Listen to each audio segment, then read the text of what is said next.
Hey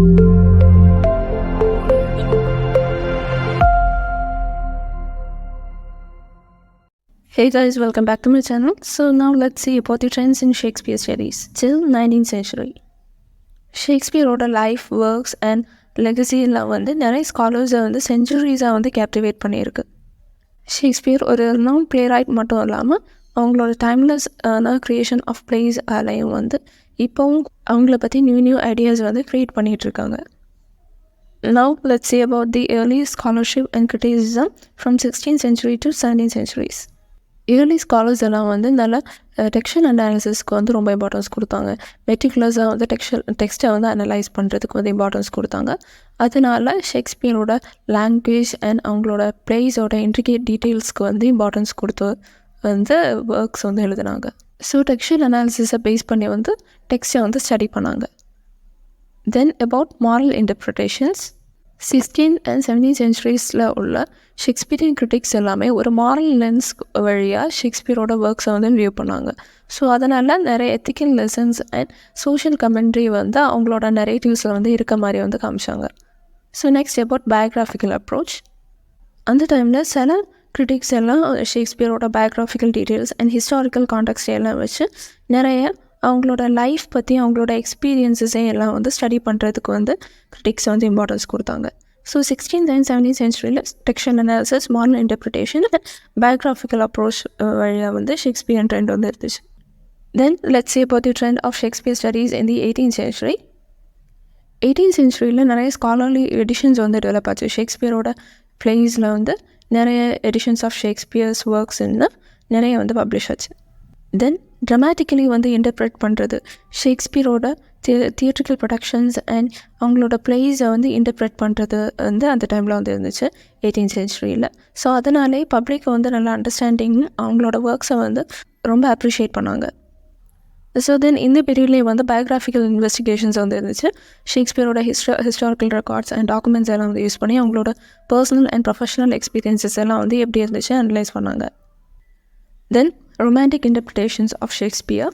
சில romantic scholars and critics எல்லாம் ஷேக்ஸ்பியரோட ஒர்க்ஸில் வந்து இமோஷனல் டெப்த்தும் இமேஜினேட்டிவ் பவரும் வந்து எப்படி இருந்துன்னு வந்து பார்த்தாங்க. அவங்க வந்து நார்மலாக வந்து டெக்ஸ்டல் அனாலிசிஸ் அதை வந்து பார்க்கல. தென் எம்ஃபசிஸ் ஆன் இண்டிவிஜுவாலிட்டி. இந்த ரொமான்டிக் திங்கர்ஸ் எல்லாம் வந்து ஷேக்ஸ்பியரியன் கேரக்டர்ஸ்க்கு வந்து இம்பார்ட்டன்ஸ் கொடுத்தாங்க. ஸோ நிறைய யூனிக் அண்ட் எக்ஸ்ப்ரெசிவ் நேச்சர் வந்து அந்த கேரக்டர்ஸ்க்கு வந்து இருந்துச்சுன்னு வந்து சொன்னாங்க. அண்ட் அதே டைமில் இந்த கேரக்டர்ஸ் எல்லாம் வந்து ஹியூமன் பீங்ஸை வந்து ரெப்ரசன்டேட்டிவாக இருக்குது. ஹியூமன் பீங்ஸ்லேயும் வந்து நிறைய இண்டிவிஜுவாலிட்டி அண்ட் காம்ப்ளெக்ஸான கேரக்டர்ஸ் வந்து இருக்குன்னு வந்து எக்ஸ்ப்ரெஸ் பண்ணாங்க. Then heroic and sublime interpretations. Romantic scholars எல்லாம் ஆஃபன் ஷேக்ஸ்பியரோட பிளேஸில் வந்து கிராண்ட் அண்ட் ஹீரோயிக் நரேட்டிவ்ஸ் வந்து இருந்துன்னு வந்து சொன்னாங்க.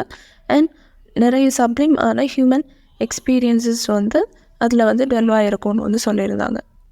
தென் let's see about Shakespeare and the Victorian era. Moralistic interpretations. Victorian scholars and critics எல்லாம் வந்து ஷேக்ஸ்பியரோட ஒர்க்ஸை ஒரு மாரலிஸ்டிக் லென்ஸில் தான் வந்து வியூ பண்ணாங்க. அதனாலே வந்து நிறைய ethical lessons and social commentary வந்து அவங்களோட பிளேஸில் வந்து இருக்குன்னு வந்து சொன்னாங்க. Then scholarly editions and textual studies. Victorian ஈராலேயே நிறைய நியூமரஸ் ஸ்காலர்லி எடிஷன்ஸ் வந்து பப்ளிஷ் ஆச்சு ஷேக்ஸ்பியரோட ஒர்க்ஸோட. ஸோ இந்த டெக்ஸ்டல் எடிஷன்ஸ் எல்லாம் வந்து நிறைய டெக்ஸ்டல் அனாலிசிஸ் அண்ட் ஹிஸ்டாரிக்கல் கான்டெக்சுவலைசேஷன்ஸ் இதுவும் கூட வந்து சேர்ந்து வர மாதிரி வந்து அந்த டெக்ஸ்ட் எல்லாம் வந்து பிரிண்ட் ஆச்சு. தென் தியேட்ரிக்கல் அடாப்டேஷன்ஸ். இந்த டைமில் ஷேக்ஸ்பியரின் பிளேஸ் வந்து நிறைய வந்து பெர்ஃபார்ம் பண்ணாங்க. அண்ட் அதே டைமில் விக்டோரியன் ஸ்டேஜுக்கு வந்து ஏற்ற மாதிரி வந்து அதை வந்து அடாப்ட் பண்ணாங்க. ஸோ இதெல்லாம் விக்டோரியன் ஈராவும் வந்து ஷேக்ஸ்பியரோட ஒர்க்ஸ் எல்லாம் வந்து ஃபேசினேட் ஆனாங்க அப்படிங்கிறத வந்து ரிஃப்ளெக்ட் பண்ணுது. Then about biographical investigations. So Victorian ஈராலையும் வந்து ஷேக்ஸ்பியரோட லைஃப் அண்ட் எக்ஸ்பீரியன்ஸஸை பற்றி வந்து நிறைய பேர் வந்து எக்ஸ்ப்ளோர் பண்ணுறதுக்கு வந்து ட்ரை பண்ணாங்க. ஸோ அவங்கள பற்றி தெரியறதுக்கு நிறைய நியூவான ஹிஸ்டாரிக்கல் சோர்ஸஸ் அண்ட் மெத்தட்ஸை வந்து யூஸ் பண்ணாங்க. Then about Shakespearean biography and historical context, early life and upbringing. So நிறைய ஸ்காலர்ஸ் அண்ட் கிரிட்டிக்ஸ் வந்து ஷேக்ஸ்பியரோட ஏர்லி லைஃப் அண்ட் ஹிஸ்டாரிக்கல் கான்டெக்ஸ்ட்டை வந்து ஸ்ட்ரெட்ஃபோர்ட் அப்போர்ட் ஏவன் அவரோட பர்த் பிளேஸில் வந்து எப்படி இருந்துச்சு அதை வந்து அனலைஸ் பண்ணாங்க. தென் லண்டன் தியேட்டர் சீன். சில கிரிட்டிக்ஸ் அண்ட் ஸ்காலர்ஸ் வந்து ஷேக்ஸ்பியரோட எக்ஸ்பீரியன்ஸஸ் அண்ட் கரியர் வந்து எலிசபெத்தன் அண்ட் ஜெக்கோபியன் லண்டன் லேண்ட்ஸ்கேப்பில் வந்து எப்படி இருந்துச்சுன்னு அனலைஸ் பண்ணாங்க. Then later life and legacy. சில ஸ்காலர்ஸ் ஷேக்ஸ்பியரோட லைஃப் வந்து லேட்டர் ஸ்டேஜஸில் வந்து எப்படி இருந்துச்சு அண்ட் அவங்களோட ஒர்க்ஸ் வந்து எப்படி வந்து சப்சிக்வெண்ட் ஜென்ரேஷன்ஸில் வந்து அடாப்ட் ஆச்சு அதை பற்றி வந்து அனலைஸ் பண்ணாங்க. Then let's see about textual studies and the editing of Shakespeare's works. First, let's see about manuscript analysis. So authoritative டெக்ஸ்ட்டை வந்து க்ரியேட் பண்ணுறதுக்கு ஷேக்ஸ்பியரோட original manuscript and early printed எடிஷன்ஸை வந்து ரொம்ப மெட்டிகுலஸாக வந்து எக்ஸாமின் பண்ணாங்க. Then editorial practices. ஷேக்ஸ்பியரோட இன்டெகிரிட்டி அண்ட் ஆதென்டிசிட்டி, ஒரிஜினல் ஒர்க்ஸோட இன்டெகிரிட்டி அண்ட் ஆதென்டிசிட்டியை வந்து ப்ரிசர்வ் பண்ணுறதுக்காக நிறைய சொஃபிஸ்டிகேட்டடான எடிட்டோரியல் மெத்தடாலஜிஸ் வந்து ஃபாலோ பண்ணாங்க, அதை வந்து டெவலப்பும் பண்ணாங்க. Next textual criticism. நிறைய ரிகரஸான டெக்ஸ்டுவல் அனாலிசிஸ் வந்து யூஸ் பண்ணாங்க. இது எதுக்குன்னா ஷேக்ஸ்பியரோட ஆதர்ஷிப், இந்த ஒர்க் வந்து ஷேக்ஸ்பியர் வந்து எழுதினதானா அப்படிங்கிற ஆதர்ஷிப்பை வந்து கிளியர் பண்ணுறதுக்கு எல்லாம் வந்து இந்த கிரிட்டிசிசம் வந்து இருந்துச்சு.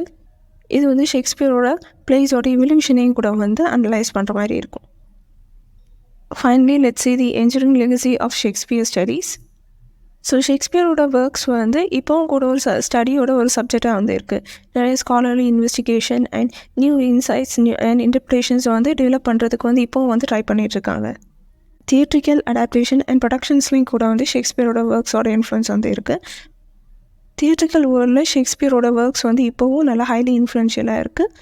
நிறைய கவுண்ட்லெஸ் அண்ட் தாட் ப்ரொவோக்கிங்கான நிறைய ப்ரொடக்ஷன்ஸ் வந்து ஷேக்ஸ்பியரோட பிளேஸில் வந்து இருக்குது. Then cultural impact and relevance. So ஷேக்ஸ்பியரோட தீம்ஸ், கேரக்டர்ஸ் அண்ட் லாங்குவேஜ் எல்லாம் வந்து குளோபலி ஒரு பாப்புலர் கல்ச்சரில் வந்து டீப்பாக வந்து எம்பெட்டடாக இருக்குது. ஸோ இந்த கல்ச்சரை வந்து வேர்ல்டு வைடாக உள்ள ஆடியன்ஸஸ்க்கு வந்து கொண்டு போகிற மாதிரி வந்து இருக்குது இப்போ. So that's all about the trends in Shakespeare studies till 19th century. Thank you for watching.